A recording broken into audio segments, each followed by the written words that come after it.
I was told to say an anecdote. Anecdotes are easy. So I thought to myself, what kind of anecdote can I tell these people who really have more important things to do?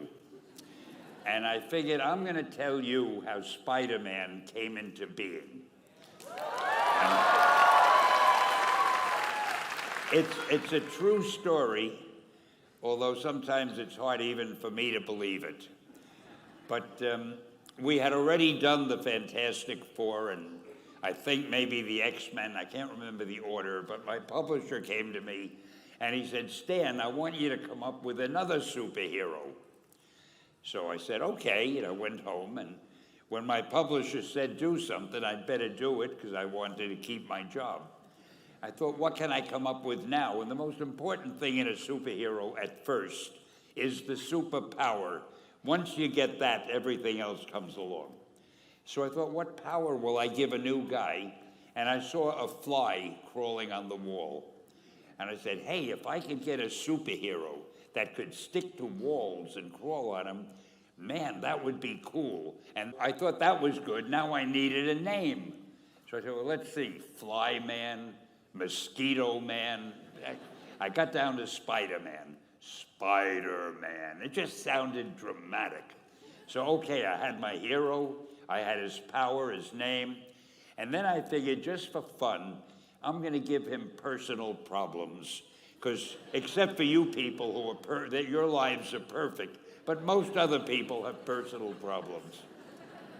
And then I thought I'd make him a teenager, because there were no teenage superheroes that I knew of at the time. So armed with all that wonderful material, those great ideas, I ran into my publisher's office and I told him. This was my reaction, the reaction he gave me. Stan, that is the worst idea I have ever heard.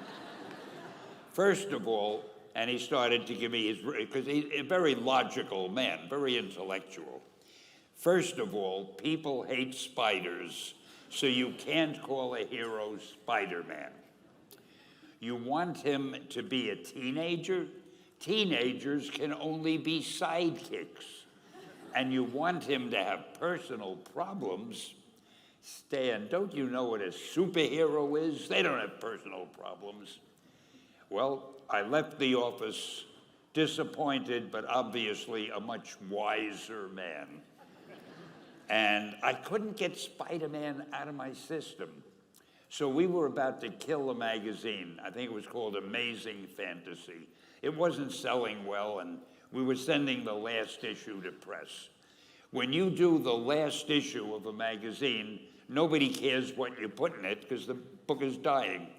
Just to get it out of my system, I put Spider-Man in Amazing Fantasy, feature him on the cover, forgot about it. A month later, all the sales figures came in. My publisher came racing into my office.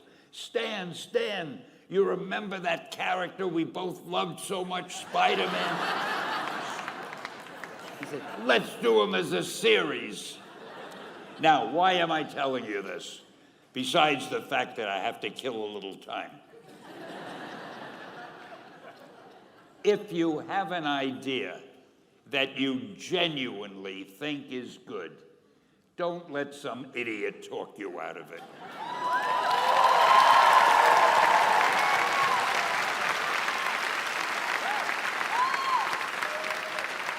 Now, that doesn't mean that every wild notion you come up with is going to be genius, but if there is something that you feel is good, something you want to do, something that means something to you, try to do it. Because I think you can only do your best work if you're doing what you want to do, and if you're doing it the way you think it should be done, and if you can take pride in it after you've done it, no matter what it is. If you can look at it and say, I did that, and I think it's pretty damn good. That's a great feeling. So don't let idiots talk you out of something that you think is good.